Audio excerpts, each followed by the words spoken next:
Subscribe now and press the bell icon. Never miss an update.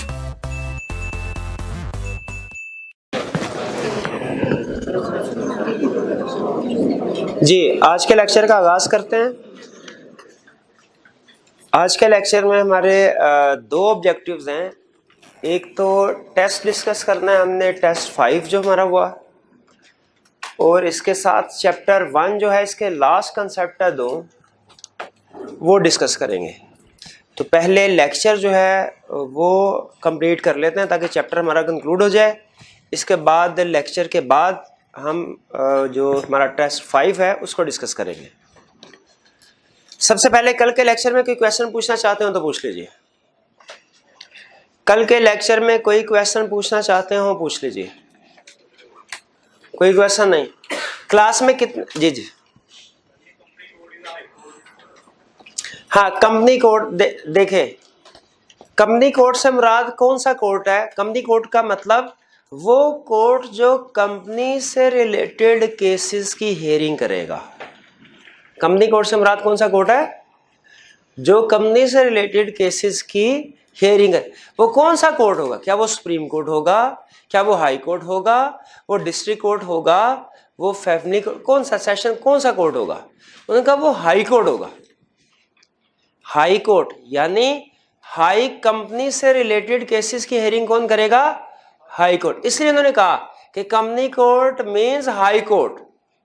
कौन सा high court? जिस high court की jurisdiction में company का रजिस्टर्ड ऑफिस है। हाँ, अब देखिए पहले कोर्ट का मतलब समझ लें। पहले इस टर्म का कि company court is high court, इसका मतलब क्या है कि वो कंपनी कोर्ट मतलब वो कोर्ट जो कंपनी से रिलेटेड केसेस सुनेगा वो कौन होगा? वो हाई कोर्ट होगा। वो सुप्रीम कोर्ट नहीं डायरेक्ट सुनेगा, वो कोई लोअर कोर्ट भी नहीं होगा।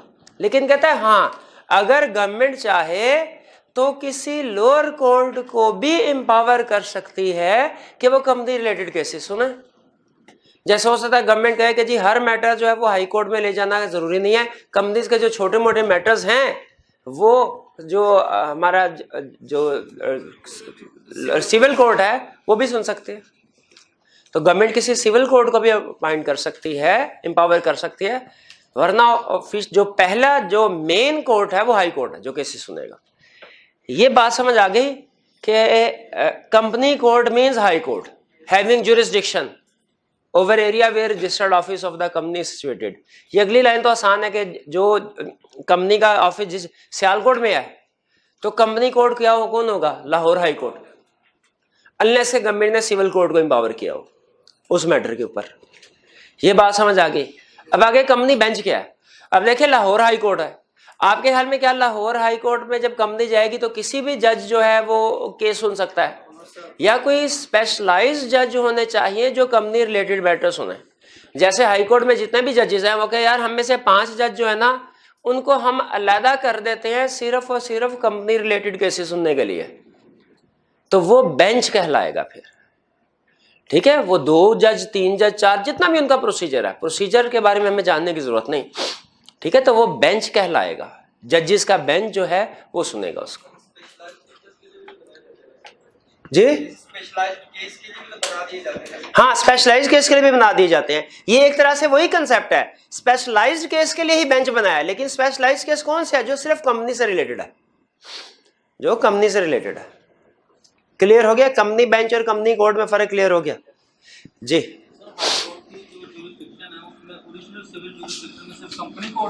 नहीं, और भी एग्जांपल्स है हाई कोर्ट में, लेकिन हमने सिर्फ एक एग्जांपल देनी होती है सिर्फ समझाने के लिए। तो जो हमारे सिलेबस में हम वही एग्जांपल डिस्कस करते हैं। ठीक है, हाई कोर्ट के जुरिसडिक्शन में, ओरिजिनल जुरिसडिक्शन में कंपनी रिलेटेड केसेस हैं। और भी केसेस डेफिनेटली होंगे, लेकिन चूंकि कंप्लीट लॉ तो हमारे से रिलेटेड नहीं है, हमने तो अपने प्रोफेशन से रिलेटेड लॉस पढ़ने हैं, एग्जांपल्स पढ़ने हैं। एग्जांपल डेफिनेटली और भी होंगे। और कोई question?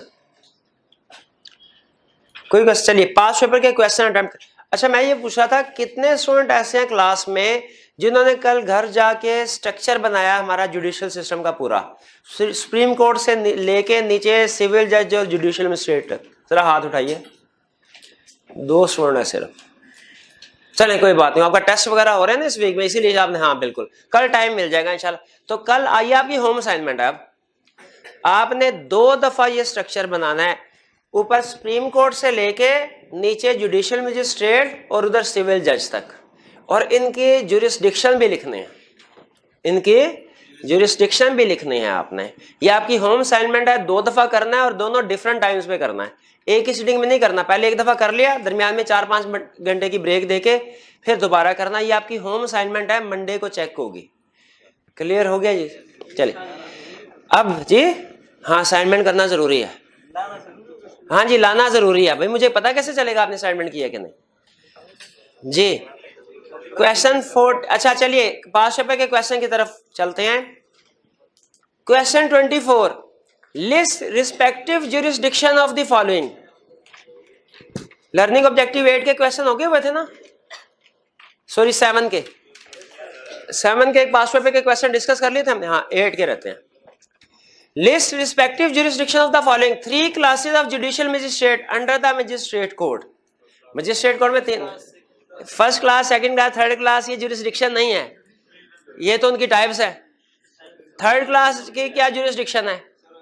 Judicial magistrate third class की 1 month imprisonment, 100 rupees fine. Second class की 1 ईयर ज्यूरिसडिक्शन 5,000, और फर्स्ट क्लास के अप टू, अच्छा 3 ईयर के 7 ईयर, 3 ईयर्स के 4 ईयर्स, 3 ईयर 7 ईयर किसकी ज्यूरिसडिक्शन थी? असिस्टेंट सेशन जज की, शाबाश। तो और जो हमारा सेशन जज है या एडिशनल सेशन जज है उसकी क्या ज्यूरिसडिक्शन है? हाँ जी, ऑल अदर केसेस जो कि not in jurisdiction of other जजेस, जो नीचे उसके सबऑर्डिनेट जजेस हैं, करेक्ट। 3 क्लासेस ऑफ सिविल जजेस under the family code. Family code में बताइए सिविल जज होते हैं कि नहीं होते हैं?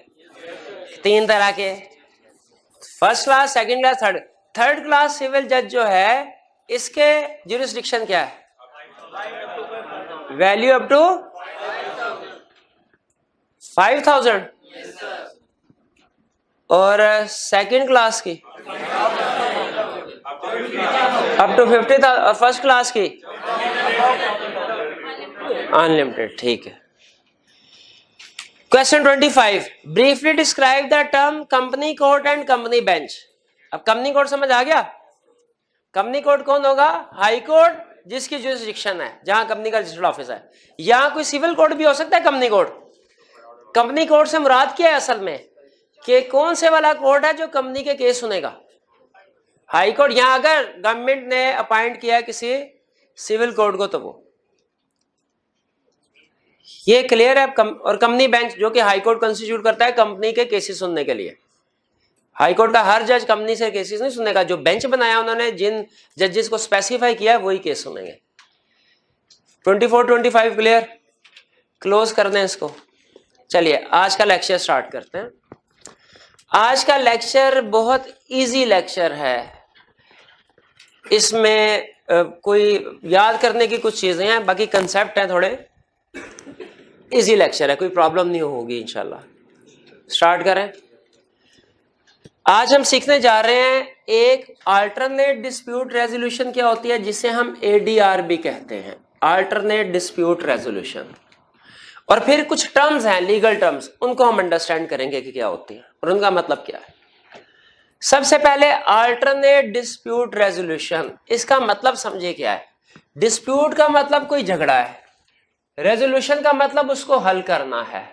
अल्टरनेटिव का मतलब क्या है? Other than by court. यानी इसे अल्टरनेट डिस्प्यूट रेजोल्यूशन को हम आम जबान में कहते हैं आउट ऑफ कोर्ट सेटलमेंट, कि पार्टीज जो है वो मिल के आपस में सेटलमेंट कर लें। ठीक है, क्योंकि अब जब प्रॉपर्टी के खास तौर पे जो सिविल केसेस आपको पता है वो साल तक चलते हैं, बाद उसके बाद 20-20, 25-25, 30-30 साल चलते हैं। तो पार्टी जो हमें कहती हैं भाई जितने के केस है उतने ही तो वकील पैसे हमसे ले लेंगे, जितनी प्रॉपर्टी की अमाउंट है। तो क्यों ना ऐसा कर लें कि थोड़ा सा आप कॉम्प्रोमाइज करें, थोड़ा सा हम कॉम्प्रोमाइज करें, दरमियान में केस सेटलमेंट कर लेते हैं। वरना ये वकील तो अपनी फीस के चक्कर में हो सकता है केस हमारा लटकाते रहे।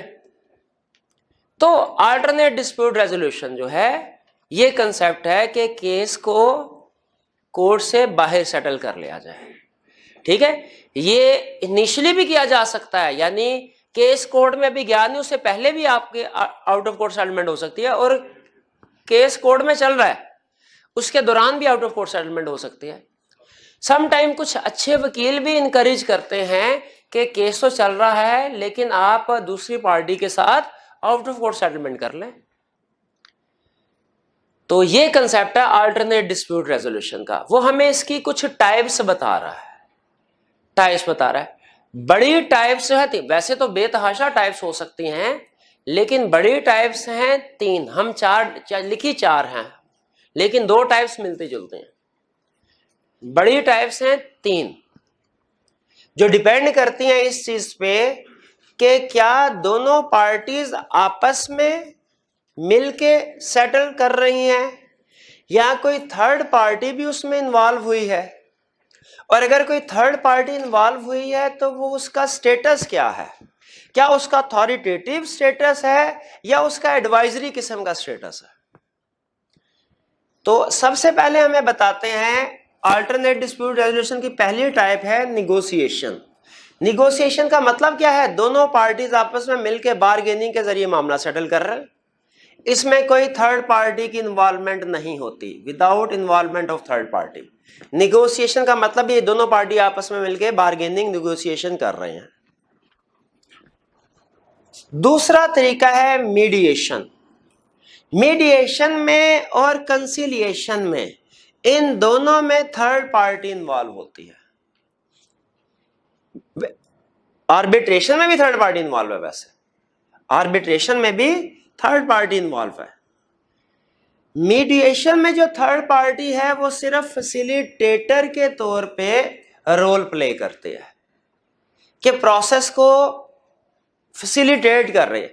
दरमियान में नॉर्मली वो कोई अपना रोल प्ले नहीं करते, सिर्फ फैसिलिटेशन करेगी सहूलत कार के तौर पे, ठीक है। उसमें कोई जैसे जज रोल प्ले करता है ना, वैसे रोल प्ले नहीं करेगी, ठीक है। हाँ, मशवरा दे सकती है, लेकिन ये अगर वो कोई भी सजेशन दे तो ये बाइंडिंग नहीं है किसी पार्टी पे उसको मानना, ठीक है। इंपोज नहीं कर सकते, मशवरा प्रपोजल दे सकती है थर्ड पार्टी, उसे इंपोज नहीं कर सकते।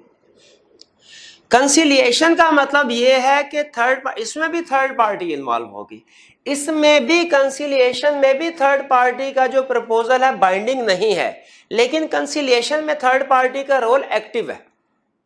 इसमें तो पैसिव था, इसमें एक्टिव रोल है, यानी वो पार्टी जो है, जो थर्ड पार्टी है, वो दोनों पार्टीज इन डिस्प्यूट को अलग-अलग मिलेगी, उनका पॉइंट ऑफ व्यू जानेगी और उनको कोई ठंडा करने की कोशिश करेगी दोनों पार्टीज को जिनमें झगड़ा है, कुछ कॉम्प्रोमाइज करने को कहेगी। फिर जब लगेगा कि हालात सेटल हो सकते हैं, फिर उन दोनों पार्टीज को आमने सामने बिठा दिया जाएगा, अभी मामला सेटल कर लो। इसमें जो थर्ड पार्टी है उसका एक्टिव रोल है, इसको हम कहते हैं कंसिलिएशन। और जब थर्ड पार्टी का रोल ऐसा हो कि वो डिसाइड करे, इंपोज करे अपने रेजोल्यूशन, अपना फैसला, इसे कहते हैं आर्बिट्रेशन। इसे क्या कहते हैं? आर्बिट्रेशन, जिसमें एक इंडिपेंडेंट पर्सन होता है जो दोनों पार्टी सेलेक्ट करती है। थर्ड पार्टी को इंडिपेंडेंट पर्सन होगा जिसको दोनों पार्टी सेलेक्ट करेंगी और वो अपना रेजोल्यूशन डिसीजन इंपोज भी करता है, ठीक है। फर्ज कीजिए, एक छोटी सी एग्जांपल, सिर्फ कंसेप्ट समझाने के लिए एग्जांपल दे रहा हूं। दो भाइयों में झगड़ा है, एक भाई रहता है फॉर एग्जांपल डिफेंस में, एक रहता है गुलबर्ग में। उनके फादर की डेथ हुई और दोनों में एक प्रॉपर्टी का झगड़ा है। अगर ये दोनों भाई आपस में मिल बैठ के कहते हैं ठीक है, कोर्ट कचहरी के चक्रों में क्या पड़ना, आपस में मिल बैठ के डिसाइड कर लेते हैं कि जी इतना शेयर मेरा है, इतना आप ले लीजिए। ये कौन सी, क्या ये अल्टरनेट डिस्प्यूट रेजोल्यूशन है? कौन सी टाइप? निगोशिएशन। निगोशिएशन। क्यों निगोशिएशन? इसमें कोई थर्ड पार्टी इन्वॉल्व नहीं है। अच्छा, फर्ज कीजिए दोनों में झगड़ा है और वो आपस में बातचीत करना भी गवारा नहीं, ठीक है, उनके ताया जी हैं, वो कहते हैं कि चलो आप ऐसा करो, एक दूसरे के साथ मामला सेटल कर। वो कह रहे नहीं नहीं मैं इसके घर नहीं जाऊंगा, दूसरा कहेगा नहीं मैं इसके घर नहीं जाऊंगा। वो कहते हैं अच्छा ठीक है आप ऐसा करो, आप मेरे घर आ जाओ, आके यहाँ बैठ के बात कर लो, आके यहाँ पे बैठ के बात कर लो। अगर वो दोनों वहां पे आते हैं, आपस में उस घर में बैठ के न्यूट्रल माहौल में बात करते हैं और मामला सेटल कर लेते हैं, अब बताइए कौन सी टाइप है? मीडिएशन। इसमें थर्ड पार्टी है, लेकिन थर्ड पार्टी ने सिर्फ फैसिलिटेट किया, थर्ड पार्टी ने सिर्फ फैसिलिटेट किया। नेक्स्ट एग्जांपल, दोनों में झगड़ा है, तायाजी कहते हैं जी मेरे घर में आके सेटल करो, कहते हैं नहीं नहीं मैं तो इसको देखना गवारा नहीं करता। ठीक है, अब तायाजी ने, अगर तायाजी समझदार हुए वो क्या कहेंगे, अच्छा चले ठीक है आमने सामने ना है, वो पहले एक पार्टी के घर जाएंगे, उसको समझाने की कोशिश करेंगे, उसके जो भी पहले उसको बात सुनी, उसको दिलासा दिया, उसको थोड़ा उसकी हाँ में हाँ मिलाई, कुछ उसको मतलब ठंडा किया, फिर दूसरी पार्टी के घर गए, उसके भी कुछ सुने गिले शिकवे जो भी है, आहिस्ता आहिस्ता 3-4 चक्कर लगाए, दोनों पार्टीज को कूल डाउन किया, और फिर जब पता चला कि अब ये कोई सेटलमेंट हो सकती है, उनको एक जगह पे इकट्ठे बिठा के मामला सेटल करवा दिया। अब इसमें भी थर्ड पार्टी, और उन्हें हो सकता है इसमें वो मतलब मशवरा भी अपना दे दे साथ साथ, अब ये भी थर्ड पार्टी इन्वॉल्व है।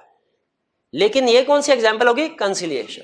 कंसिलिएशन का असल ऑब्जेक्टिव होता है कि मसला तो रिजॉल्व हो ही जाएगा, मतलब किसी ना किसी तरीके से, चाहे अल्टरनेट डिस्प्यूट रेजोल्यूशन के जरिए से या आउट ऑफ कोर्ट सेटलमेंट के जरिए, लेकिन आपस में रिलेशनशिप भी बचा रहना चाहिए फ्यूचर के लिए।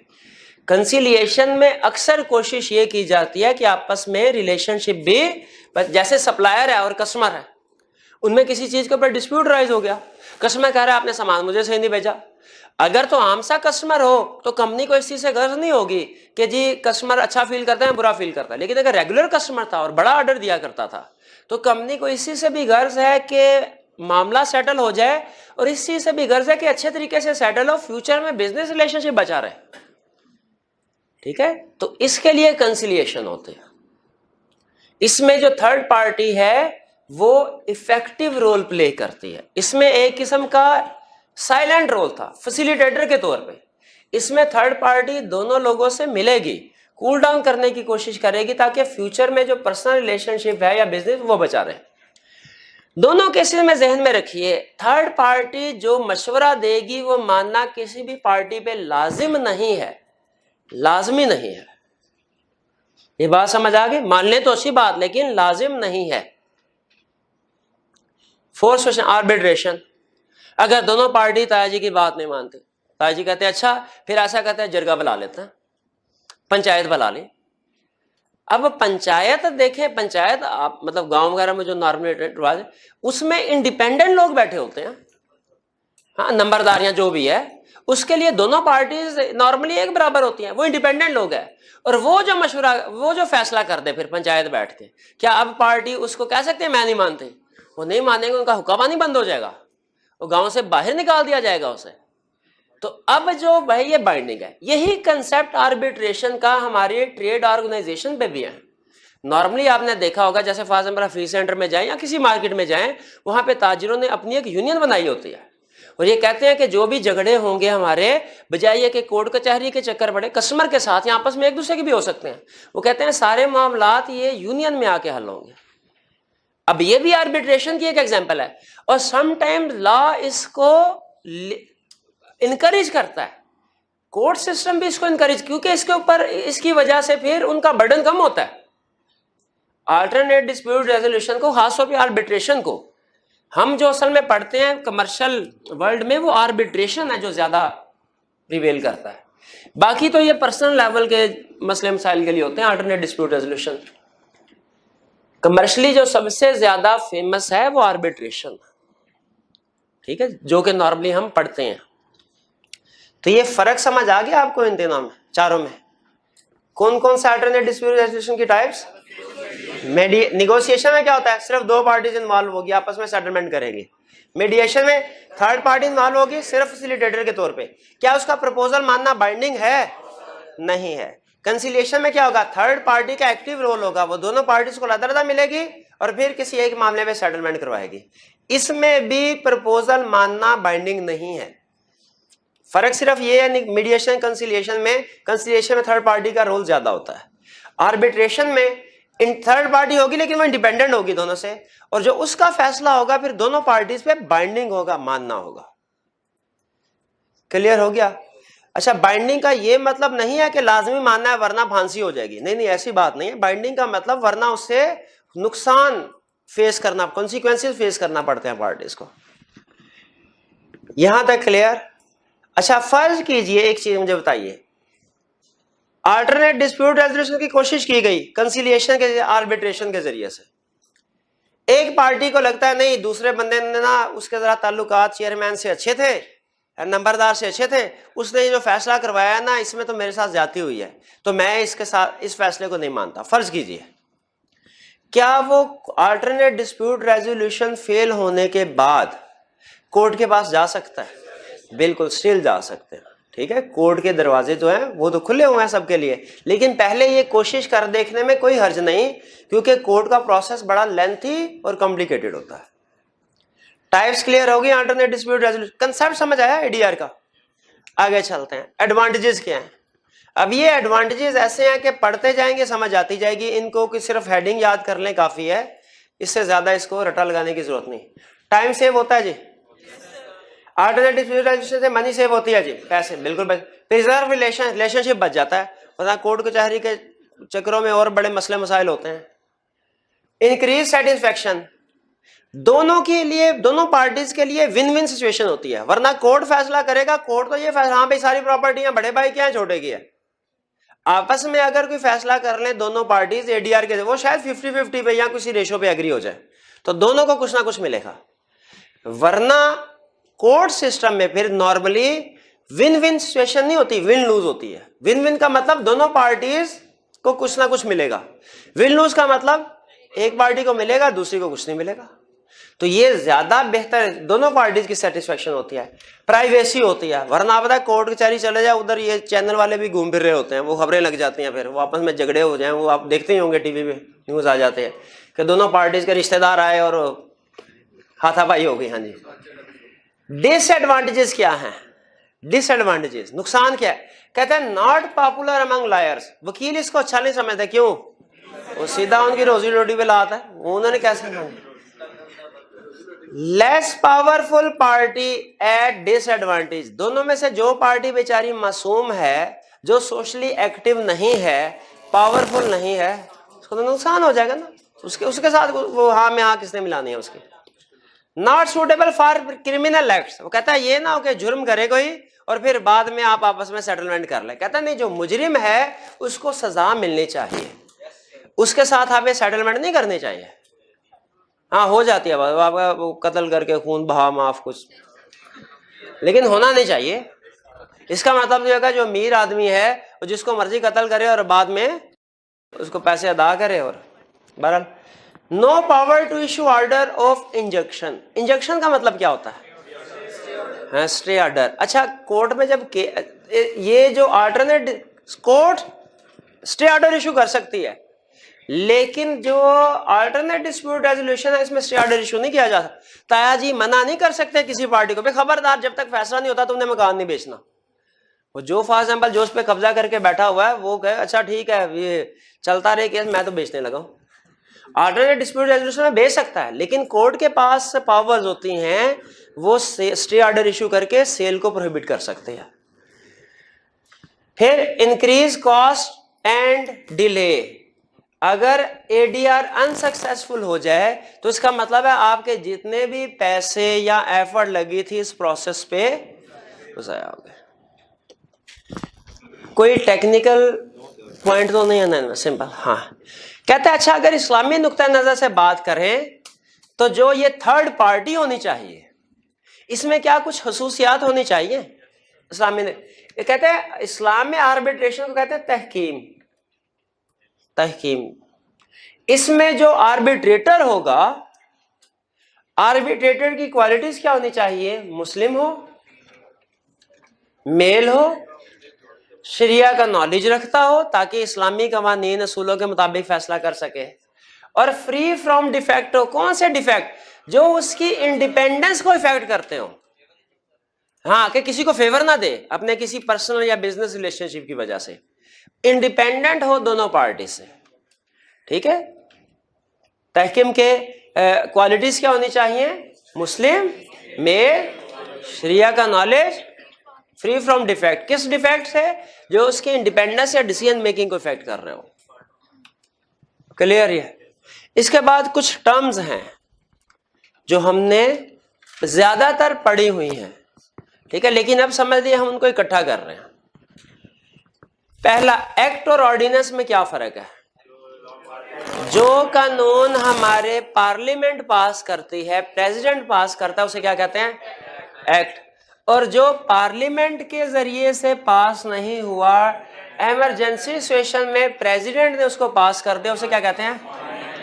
ऑर्डिनेंस। ऑर्डिनेंस कितने अरसे के लिए इफेक्टिव होता है?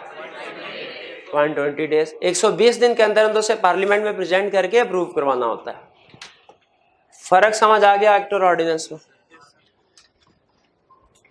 Court of first instance versus appellate court. Court of first instance का मतलब है वो कोर्ट ओरिजिनल ज्यूरिसडिक्शन, जहां पे पहली दफा केस जाएगा। और एपलेट कोर्ट का मतलब क्या है? जहां पे अपील फाइल की जाएगी किसी दूसरी कोर्ट के खिलाफ।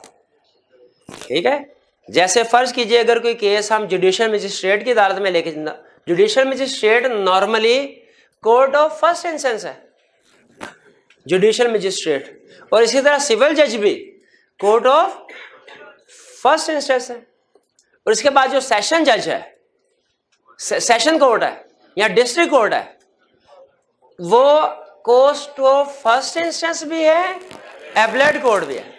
High court court of first instance भी है, एपलेट कोर्ट भी है। सुप्रीम कोर्ट, हाँ, सुप्रीम कोर्ट भी है, रीजनल जुरिसडिक्शन भी है, एपलेट कोर्ट भी है। सुप्रीम कोर्ट में ज्यादातर जो केसेस होंगे वो एपलेट कोर्ट के होंगे, ठीक है। और जो सेशन जज और जुडिशियल मजिस्ट्रेट में जितने भी केसेस होंगे कोर्ट ऑफ फर्स्ट इंस्टेंस। समझ लगी? कोर्ट ऑफ फर्स्ट इंस्टेंस मतलब वो कोर्ट जहां पे पहली दफा केस जाएगा। नेक्स्ट, सूट का मतलब केस फाइल करना। Case for specific performance versus suit for injunction. Injunction का मतलब होता है किसी ऑर्डर देना कि कोई काम को रोकने के लिए, और सूट फॉर स्पेसिफिक परफॉर्मेंस का मतलब है ऑर्डर देना कोई काम करने के लिए। बाज़ औक़ात हम थर्ड पार्टी के साथ एग्रीमेंट करते हैं कोई काम करने का, बाज़ औक़ात हम थर्ड पार्टी के साथ एग्रीमेंट करते हैं कोई काम ना करने का। फर्स्ट कीजिए वो सिंगर वाली एग्जांपल दी, सिंगर एग्रीमेंट करता है कि जी हर वीकेंड पे आऊंगा मैं और सिंगिंग करूंगा। अब अगर वो किसी वीकेंड पे नहीं आता, होटल मालिक जो है वो कोर्ट चला जाता है, तो कोर्ट क्या ऑर्डर करेगा उससे? सूट फॉर स्पेसिफिक परफॉर्मेंस या suit for injunction? Specific performance. और फर्ज कीजिए दो दुकानदार है, एक दुकानदार की दुकान चलती है, दूसरे की नहीं चलती। जिसकी दुकान नहीं चल रही उसने जिसकी दुकान चलती है उसको कहा भैया तुम ऐसा करो मेरे से पैसे लो और ये जगह छोड़ दो, ये इस मार्केट में तुमने बिजनेस नहीं करना। उसने कहा ठीक है, पैसे लिए और फिर दुकान बंद कर दी। अगले दिन पता चला उसने दो दुकानें छोड़ के नए नाम से दोबारा दुकान शुरू कर दिया।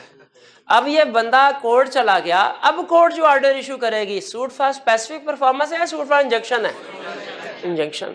कोर्ट से मना करेगी कि काम ना करो।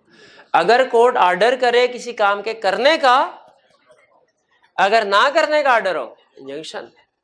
हम जब लोगों के साथ एग्रीमेंट करते हैं ना, कॉन्ट्रैक्ट एक्ट में हम पढ़ेंगे, सम टाइम एग्रीमेंट होता है कोई काम करने का, सम टाइम एग्रीमेंट होता है कोई काम ना करने का। फर्ज कीजिए मेरा राइस के साथ एग्रीमेंट हुआ कि मैं यहाँ पे लेक्चर पढ़ाऊंगा और किसी दूसरे कॉलेज में नहीं पढ़ाऊंगा। फर्ज कीजिए मैं यहाँ पे भी लेक्चर पढ़ा रहा हूँ और दूसरे कॉलेज में भी पढ़ा रहा हूँ। अब अगर राइस की मैनेजमेंट मेरे साथ केस फाइल करे तो कोर्ट क्या ऑर्डर इशू करेगी? इंजंक्शन। क्लियर हो गया दोनों में फर्क? चलिए आगे चलते हैं। ये आगे चल के कॉन्ट्रैक्ट एक्ट में दोबारा आएंगी ये टर्म्स। डिसीजन रिवर्स्ड और decision overruled. Decision reversed और decision overruled. Lower court में फैसला हुआ एक पार्टी के खिलाफ, पार्टी ए जीत गई, पार्टी बी ने केस किया। हाई कोर्ट में पार्टी बी जीत गई, तो हम कहेंगे हाई कोर्ट ने लोअर कोर्ट का डिसीजन रिवर्स किया। सेम केस में रिवर्स किया, ठीक है। ओवररूल का मतलब होता है किसी क्वेश्चन ऑफ लॉ के ऊपर, किसी लीगल इशू के ऊपर डिफरेंट डिसीजन देना। आप मुझे बताइए, हमने कंसर्न था प्रेसिडेंट, प्रेसिडेंट फॉलो करना क्या हाई कोर्ट पे लाजिम है? लोअर कोर्ट का प्रेसिडेंट, हाई कोर्ट, क्या हाई कोर्ट अगर चाहे तो उसी इशू के ऊपर डिफरेंट डिसीजन दे सकती है? बिल्कुल दे। अच्छा, केस डिफरेंट होगा। फर्ज कीजिए दो भाइयों के दरमियान एक प्रॉपर्टी का केस है, ठीक है, 2 साल पहले डिसाइड हुआ, लोअर कोर्ट ने कहा कि जी इस केस में चूंकि किसी को कुछ नहीं इंफॉर्मेशन, तो हम जो है ज़बानी कलामी गवाही को मान के तो बड़े भाई के नाम पे ट्रांसफर करते हैं प्रॉपर्टी, फॉर एग्जांपल। ये केस डिसाइड, छोटे ने अपील नहीं की, केस, उसके बाद 2 साल बाद कोई और केस है, उसमें भी सिमिलर फैक्ट्स हैं, क्वेश्चन ऑफ लॉ सेम है कि 2 भाई हैं, रिटर्न फॉर्म में कुछ भी मौजूद नहीं है, ज़बानी गवाह मौजूद है, क्या फैसला किया जाए? इस सूरत में हाई कोर्ट अगर चाहे तो अब ये कह सकती है कि जी इस सिचुएशन में ज़बानी कलामी गवाही को तो हम नहीं मानेंगे, कोई भी इकट्ठे कर सकता है गवाह, हम इस प्रॉपर्टी को दोनों भाइयों में बराबर तकसीम करते हैं। अब देखें, लोअर कोर्ट का फैसले का अपोजिट कर दिया, उसके फैसले को तो नहीं माना गया, उस रूल को जो लोअर कोर्ट ने रूल स्टैब्लिश किया था, जो प्रेसिडेंट स्टैब्लिश किया था, हाई कोर्ट ने उसको फॉलो नहीं किया, उसी क्वेश्चन ऑफ लॉ के ऊपर डिफरेंट डिसीजन दिया, इसको कहते हैं डिसीजन ओवररूल्ड। यानी हाई कोर्ट ने अगर लोअर कोर्ट का प्रेसिडेंट निगलेक्ट कर दे, इसे क्या कहेंगे? डिसीजन। यानी सेम इशू के ऊपर लोअर कोर्ट ने कोई और ओपिनियन दिया, डिसीजन दिया था, हाई कोर्ट ने उसी इशू के ऊपर डिफरेंट डिसीजन दिया, हम कहेंगे हाई कोर्ट ने डिसीजन लोअर कोर्ट का ओवररूल कर दिया। ओवररूल और रिवर्स में फर्क समझ आया? रिवर्स में केस सेम है, वही केस हाई कोर्ट में जाके और फैसला हुआ, और डिसीजन ओवररूल्ड में केसेस डिफरेंट है, पहले फैसला किसी और केस में हुआ था, कई सालों बाद कोई और केस सामने आया, और उसी क्वेश्चन ऑफ लॉ को हायर कोर्ट ने डिफरेंट तरीके से डिसाइड किया। क्लियर? डिसीजन रिवर्स और डिसीजन ओवररूल्ड में। चलिए, रेशियो डेसिडेंडाई, क्या मतलब इसका? रीजन ऑफ डिसीजन, केस का फैसला जिस बेस के ऊपर होता है उसे कहते हैं रेशियो डेसिडेंडाई।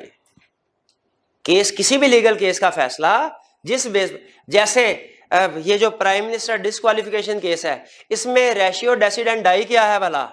अकामा, ठीक है, वो बेसिस, और भी इश्यूज होंगे छोटे मोटे बहुत से, ठीक है, लेकिन कोर्ट ने क्या कहा? जिस इशू के ऊपर हमने फैसला किया वो क्या है?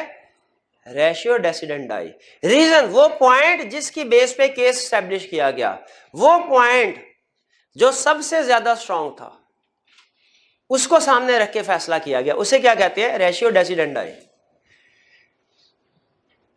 जुवेनाइल कोर्ट, जुवेनाइल का मतलब शायद डिक्शनरी में अगर देखें तो ये शायद कोई नौजवान, यंगस्टर, कोई इस तरह बच्चे, इस तरह के सेंस में आता है, नो उम्र। वो कहता है कि जुवेनाइल का मतलब ऐसे पर्सन को कहते हैं जिसके ऊपर क्रिमिनल केस फाइल नहीं किया जा सकता। ये होता है 15 साल से कम एज। 15 साल से कम एज अगर किसी की है, वो कोई क्राइम करता भी है तो उसको क्रिमिनली लायबल करार नहीं दिया जा सकता, उसको बच्चा समझ के, कॉन्ट्रैक्ट एक्ट में हम पढ़ेंगे, लॉ माइनर को प्रोटेक्ट करता है, लॉ माइनर को प्रोटेक्ट करता है। माइनर की वैसे नॉर्मल एज 18 ईयर्स होती है, लेकिन जुवेनाइल सिस्टम में उन्होंने कहा 15 साल से कम उम्र अगर कोई बच्चा, पर्सन कोई जुर्म भी करता है क्रिमिनल, उसे क्रिमिनल कोड्स के मुताबिक सजा नहीं दी जाएगी, ठीक है, बल्कि उसके लिए एक स्पेशल कोर्ट होती है, बच्चों की अदालत, उसमें उसको रखा जाएगा, और उसकी सजा भी जो है वो हल्की होती है। उसको बेसिकली वो कहते हैं कि जी इसको तरबियत की जरूरत है, इसको सजा की जरूरत नहीं, तरबियत की जरूरत है। तो जुवेनाइल कोर्ट के लिए जो उन्होंने जो एज रखी है वो क्या रखी है? 15 साल से कम। अगर 15 साल से ज्यादा उम्र का बंदा कोई जुर्म करेगा, उसे नॉर्मल अफराद की तरह ट्रीट किया जाएगा और सजा मिलेगी। जी, टर्म समझ आई आपको? जी, ओबिटा डिक्टा का मतलब ये है said otherwise by the way, ठीक है, कि नॉर्मली अगर बाज़ औक़ात जो है एक्सप्लेनेशन के तौर पे कोई चीज कोर्ट में, देखिए एक तो है ना रेशियो डेसिडेंडाई, ठीक है, कि रीजन ऑफ डिसीजन। अगर कोई चीज रीजन ऑफ डिसीजन नहीं है, कामा नहीं है, लेकिन वो वैसे भी कह रहे हैं कि जी कोई तनख्वाह वगैरह का भी मसला था, ठीक है, कोई किसी और चीज का भी मसला था, तो वो उसे ऑबिटर डिक्टा कहेंगे। वो हमारा रेशियो डेसिडेंडाई नहीं बनता जो मेन पॉइंट ना हो। ठीक जी, क्लियर? कोई मुश्किल चीज तो नहीं थी आज के लेक्चर में? कौन सी चीज आपको सबसे ज्यादा मुश्किल लगी? कोई भी? हाँ, वैसे भी कोर्ट सिस्टम जब आपने पढ़ लिया उसके बाद तो पूरे लॉ में कोई मुश्किल चीज नहीं है। अब सिर्फ एक चैप्टर निगोशिएबल इंस्ट्रूमेंट है, उसमें कुछ टेक्निकल चीजें हैं, वरना बाकी जो है उसमें इतनी मुश्किल चीजें हैं, ये नहीं कि मुश्किल चीजें नहीं है, लेकिन इतनी नहीं है जितना हमारा कोर्ट सिस्टम था। ठीक है, वो कोर्ट सिस्टम इसलिए मैंने आपको खास तौर पे कहा, जो हमारा स्ट्रक्चर है ना, सुप्रीम कोर्ट से लेके जुडिशियल, मजिस्ट्रेट और सिविल जज, इसको 2-3 दफा प्रैक्टिस करें ताकि क्लियर हो। जी, ये था हमारा चैप्टर 1। यहां पे चैप्टर 1 हमारा कंक्लूड होता है, खत्म। इसके बाद सुन लीजिए, तरतीब के लिहाज से तो चैप्टर 2, 3, 4 चलता है, लेकिन उसमें वेटेज कम है। आपको पता है हमारा फोकस होगा कि पहले ज्यादा से ज्यादा मार्क्स कवर कर लें। तो चैप्टर 1 के बाद मैं हो सकता है 10-12 चैप्टर्स जो है उनको स्किप कर दूं, और जो ज्यादा चैप्टर्स, जो ज्यादा मार्क्स वाला पोर्शन है उसको पढ़ाऊं। लेकिन ये जहन में रखिएगा, कुछ चैप्टर्स के लिए प्रीवियस चैप्टर पढ़े होना जरूरी है, कुछ चैप्टर्स के लिए प्रीवियस चैप्टर पढ़े होना जरूरी नहीं है। वो कंसेप्ट ही डिफरेंट होता है। ठीक है, वो कंसेप्ट ही डिफरेंट होता है। तो मैं वो चैप्टर सेलेक्ट करूंगा जिनके लिए प्रीवियस चैप्टर पढ़े होना जरूरी नहीं, वो इटसेल्फ कंप्लीट चैप्टर होते हैं। जैसे कॉन्ट्रैक्ट ऑफ एजेंसी जो है, एजेंसी बेलमेंट एंड प्लेज वाला है, जैसे पार्टनरशिप है, जैसे निगोशिएबल इंस्ट्रूमेंट है। ठीक है, ये अगर हम पढ़ लेते हैं तो तकरीबन कोई 5 नंबर का क्वेश्चन चैप्टर 1 से, 25-30 नंबर का क्वेश्चन जो है वो यहां से कवर हो जाएगा। ये 3-4 चैप्टर्स है हमारे, तो हमारा तकरीबन 35% एरिया जो है मर्केंटाइल लॉ में से भी कवर हो जाएगा चैप्टर 1, और इसके बाद 19, 18, 17, 16, 15 वगैरह, ये 4-5 चैप्टर्स हैं, इनको मिला के। तो अब नेक्स्ट जो हम चैप्टर स्टार्ट करेंगे, याद रखें चैप्टर 2 नहीं होगा। ठीक है, वो कॉन्ट्रैक्ट एक्ट है, लेकिन कॉन्ट्रैक्ट एक्ट में मसला ये है कि चीजें ज्यादा हैं, वेटेज थोड़ी कम है। ठीक है, तो हम पहले इंपॉर्टेंट एरियाज को कवर, लेकिन याद रखिए आपने मेरे साथ एग्री किया है, इसका ये मतलब नहीं होगा कि जब ये टॉपिक खत्म हो तो आप छुट्टियां करना शुरू कर दें। ठीक है, ये मतलब नहीं होगा, वरना याद रखिए अगर 15 नंबर कम से कम कॉन्ट्रैक्ट एक्ट में से तो 15-20 नंबर जरूर आने हैं। अगर उसमें से, और उसमें से नॉर्मली वो केस स्टडी पूछ रहा है, घर बैठ के आप शायद रट्टा तो लगा लेंगे लेकिन केस स्टडी अटेम्प्ट नहीं कर सकेंगे। एग्जामिनर का जो ट्रेंड है ना, वो कंपनी लॉ में और मर्केंटाइल दोनों में केस स्टडी पूछ रहा है। लेकिन अगर आप पास पेपर्स को खुद देख लें, कंपनी लॉ में से केस स्टडी बेस्ड क्वेश्चन निस्बतन कम है, मर्केंटाइल लॉ में केस स्टडी बेस्ड क्वेश्चन ज्यादा है। इसीलिए हम अब जो आगे जितने भी हमारे चैप्टर्स हैं उनमें हर चैप्टर में केस स्टडी डिस्कस करेंगे। हम हर कंसेप्ट, जो भी कंसेप्ट डिस्कस करेंगे उसके साथ कोई ना कोई केस स्टडी लाजमी डिस्कस हो रही होगी। ठीक है, कंपनी लॉ के हमने कुछ चैप्टर्स में, आपको याद होगा, केस स्टडी डिस्कस की है, कुछ चैप्टर में केस स्टडी डिस्कस नहीं की, एग्जाम रिक्वायरमेंट को सामने रखे। जैसे चैप्टर 19 है, 20, 21, शुरू वाले चैप्टर्स में केस स्टडी बेस्ड ज्यादा क्वेश्चन नहीं आते, एंड वाले चैप्टर्स में आते हैं, मीटिंग में आते हैं, मैनेजमेंट में आते हैं। 24, 25, 26, 27, ये 4 चैप्टर बढ़े हैं केस स्टडी वाले। लेकिन मर्केंटाइल लॉ में चैप्टर 1 के अलावा हर चैप्टर केस स्टडी वाला है, किसी भी चैप्टर में से केस स्टडी पूछ सकता है और पूछ रहा है। इसीलिए आपने मर्केंटाइल लॉ में छुट्टी नहीं करनी। ये अगर बड़े टॉपिक कवर हो भी जाते हैं, आपने ये नहीं सोचना कि बाकी के चैप्टर में घर बैठ के रटा लगा लूंगा, वो नहीं कवर हो सकेगा। रटा शायद आप लगा लें, केस स्टडी अटेम्प्ट नहीं कर सकेंगे। चलिए फिर अब टेस्ट 5 की तरफ आते हैं। हमारा टेस्ट 5 हुआ था 7 दिसंबर को और अभी तक डिस्कस नहीं हो सका। आज इसको डिस्कस करते हैं। नहीं, टेस्ट मिला नहीं, डिस्ट्रीब्यूट किया है भाई। क्लास में कोई ऐसा स्टूडेंट जिसको टेस्ट ना मिला हो?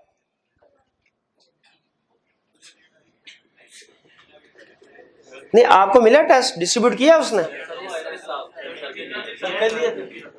जी जी, नहीं ये पढ़े हुए, ये टेस्ट है। हाँ जी भाई, एक स्टूडेंट को दे दीजिए, वो डिस्ट्रीब्यूट कर देगा। और भाईजान क्या कर रहे हैं यार आप, आधे आधे 50 उधर करें ना, खराब क्यों कर रहे हैं इनको?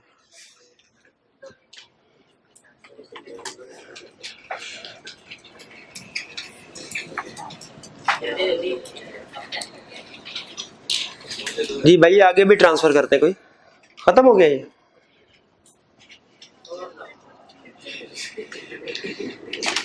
कितने स्टूडेंट के पास अब टेस्ट नहीं है?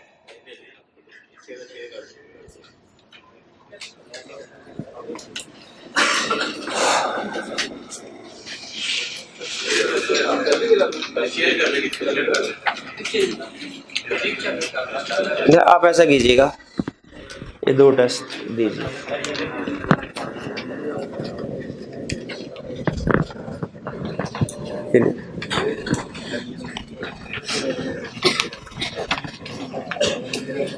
आप तस्वीर ले लीजिए ताकि डिस्कशन में पार्टिसिपेट कर सकें। इस बेंच में है किसी के पास टेस्ट? हाँ, आप शेयर कर लें, तस्वीर ले लीजिए ताकि डिस्कशन में पार्टिसिपेट कर सके। बाकी मैं टीए से कहूंगा वो आपको कॉपी करवा के दे देगा। जी डिस्कशन स्टार्ट करें, सबके सामने क्वेश्चन पेपर है। Question number 1 A part. There are allegations in the press and serious charges have been levied against STR Petroleum Limited about misuse of public funds by the management. Zafar, a director of the company, wants to inspect the books of accounts in order to ascertain whether the allegations are true. Zafar director है, बताइए inspect कर सकता है कि नहीं books of account? बिल्कुल, director inspect कर सकता है। As Zafar does not have adequate knowledge of accounting, he intends to examine the books of account in the presence of his friend Arif, who is a chartered accountant. You are required to advise the company in respect of the above matter under the provisions of Companies Act. अब बताइए, friend chartered accountant है, क्या वो inspect कर सकता है books of accounts? नहीं कर सकता। अच्छा, अगर वो शेयर होल्डर होता फिर कर सकता? शेयर होल्डर भी नहीं कर सकता, सिर्फ डायरेक्टर कर सकता। हाँ, अगर वो चार्टर्ड अकाउंटेंट है, ऑडिटर भी होता फिर कर। आपको पता है ऑडिटर के राइट्स में बढ़ा था to inspect books of accounts. ठीक है, तो कंक्लूजन क्या हुआ इस क्वेश्चन का कि जफर खुद तो इंस्पेक्ट कर सकता है, उसका दोस्त इंस्पेक्ट नहीं कर सकता। 1 ए क्लियर। बी पे आ जाए। Annual general meeting of a company was held on October 31st, 2009, but on account of certain disagreements, the members did not adopt the audited financial statement for the year ended June 30, 2009. In the above situation, how would the company comply with the provisions of Companies Act related to the filing of copies of annual accounts with the registrar of companies? जी बताइए, company ने क्या registrar को filing करनी होती है? Adopt नहीं किया, क्या फिर भी सबमिट करवाएंगे रजिस्ट्रार को? तो फर्क क्या पड़ेगा? ये फैक्ट बताना पड़ेगा कि फाइनेंशियल स्टेटमेंट्स एजीएम में अडॉप्ट नहीं की गई, फाइलिंग फिर भी करवानी है। लेकिन अब की बार जो फाइलिंग करवाएंगे उनमें स्टेटमेंट इंक्लूड करेंगे कि एजीएम ने इनको अडॉप्ट नहीं किया, अप्रूव नहीं किया।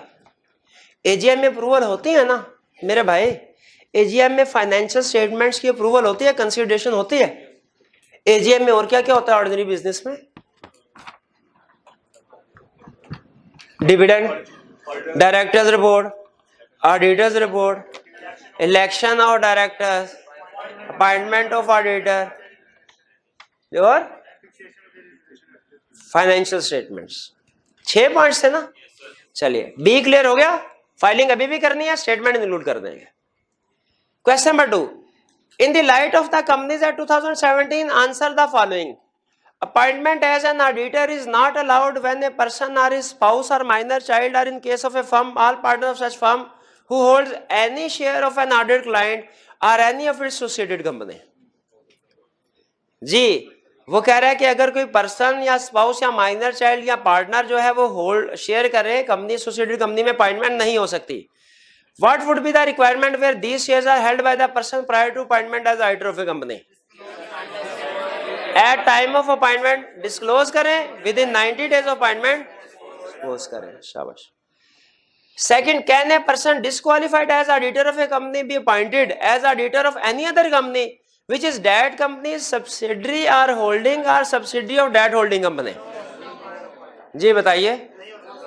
अगर कोई एक कंपनी के लिए डिस्क्वालिफाइड है तो वो उसकी होल्डिंग सब्सिडरी होल्डिंग की अदर सब्सिडरी के लिए, ये कंसेप्ट डिस्कस हुआ था ना। वो डिस्क्वालिफिकेशन की जो 9-10 लाइनें थी उसके नीचे एंड में लिखा हुआ था। अगर यहाँ पे लिखा होता है एसोसिएटेड, तो देखिए एसोसिएटेड डिफरेंट कंसेप्ट है, एसोसिएटेड में और भी बहुत सी कंपनीज आ जाती है, वो गलत हो जाता। एसोसिएटेड में होल्डिंग सब्सिडरी के अलावा और भी कंपनीज आ जाती है, कॉमन शेयर होल्डिंग वाली, कॉमन डायरेक्टरशिप वाली, तो वो उनके लिए ये एक प्रोविजन नहीं है। एसोसिएटेड होना अलग चीज है, होल्डिंग सब्सिडरी होना अलग चीज है। यहाँ पे डिस्क्वालिफिकेशन होल्डिंग सब्सिडरी के लिए है, एसोसिएटेड के लिए नहीं है। Third, who will appoint the auditor in place of a person who is subjected to any disqualification to act as auditor where such an appointment is made by the company?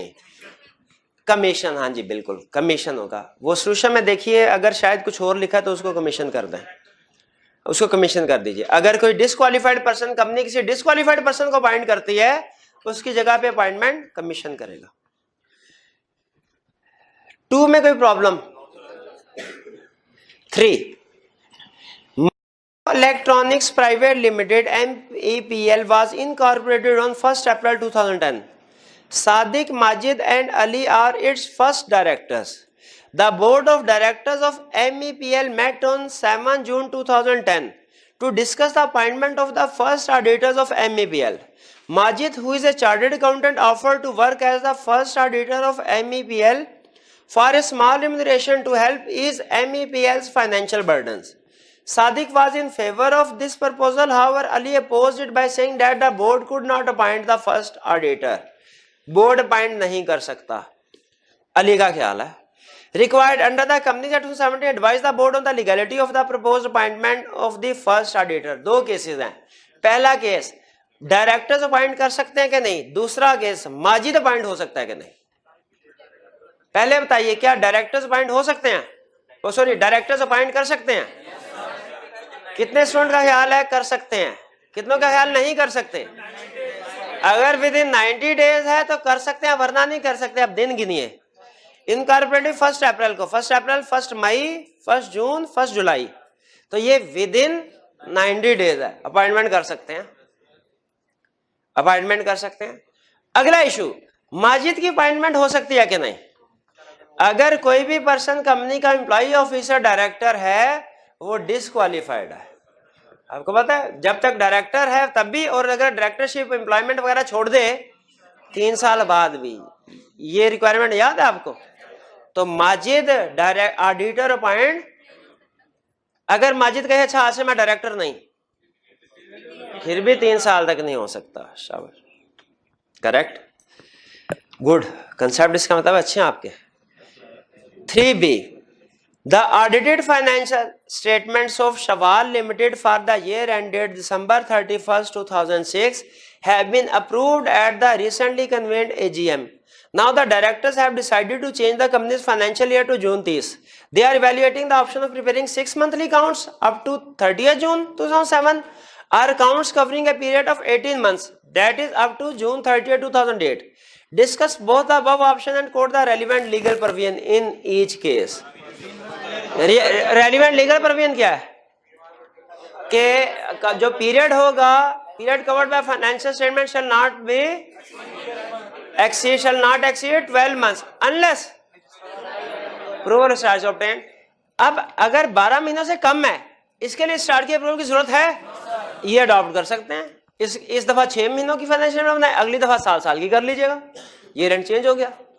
दूसरे में 18 महीनों की exercise कर सकते हैं option, approval लेनी पड़ेगी किसके? रजिस्ट्रार। शाबाश। Question 4,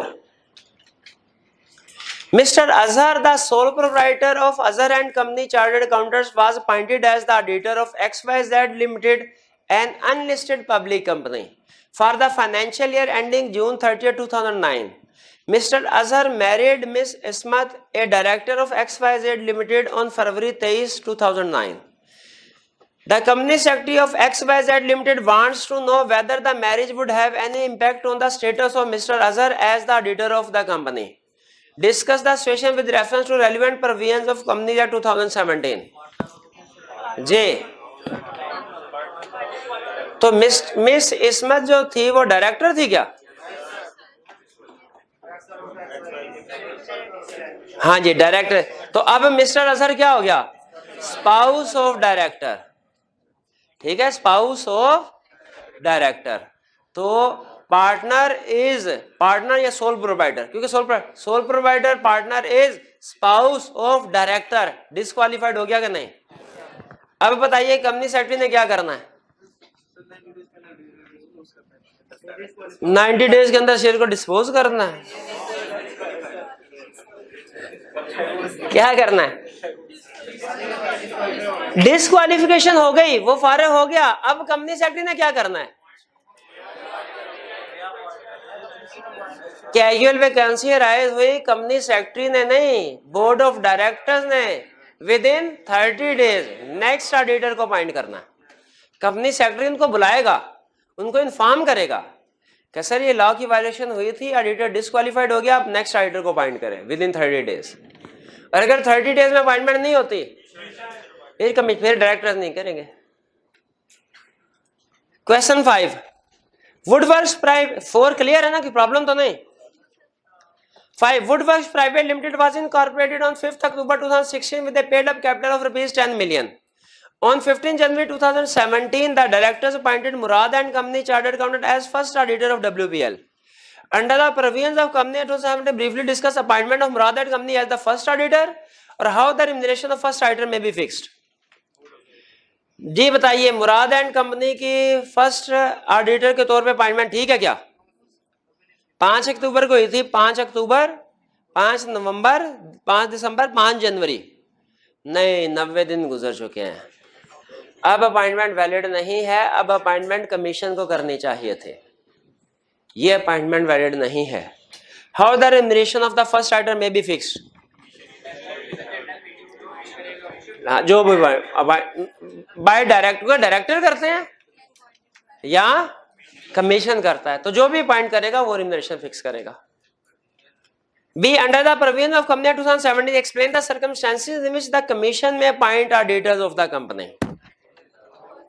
If first auditor is not appointed by director within 90 days, if subsequent auditor is not appointed at AGM, if casual vacancy is not filled within 30 days, if disqualified person is appointed, or if appointed auditor is unwilling to act. 5, यही 5 थी ना, कोई छठी तो नहीं थी? चलिए 6 पे आ जाए। What information the director's report must contain? बताइए, मार्क्स 2 है। हाँ जी बिल्कुल। क्या हमें सारी इंफॉर्मेशन लिखनी चाहिए कि सिर्फ वो जो रिक्वायर्ड हर केस में है? हर केस वाले, ठीक है, एवरी कंपनी वाली लिख दें वो काफी है। 2 नंबर है, 4 एग्जाम्पल लिख दें वो काफी है। What are the additional matters to be stated? अच्छा, वो एडिशनल मैटर्स तो उसने दूसरे लिख दिए नीचे, तो इसका मतलब एडिशनल मैटर्स हम पॉइंट ए में नहीं लिखेंगे, क्योंकि वो उसने अलग से पूछ लिया बी में। 6 में प्रॉब्लम तो ये तो सीधा रिप्रोडक्शन वाला क्वेश्चन है। क्लियर? इस टेस्ट में कोई और इशू हो? चलिए, आज हमने टेस्ट 5 भी डिस्कस कर लिया, हमारा चैप्टर 1 भी कंप्लीट हो गया। नेक्स्ट इंशाल्लाह फिर हम चैप्टर स्टार्ट करेंगे मर्केंटाइल लॉ में, फ्रेश चैप्टर। चलिए आज का लेक्चर यहाँ पे खत्म करते हैं।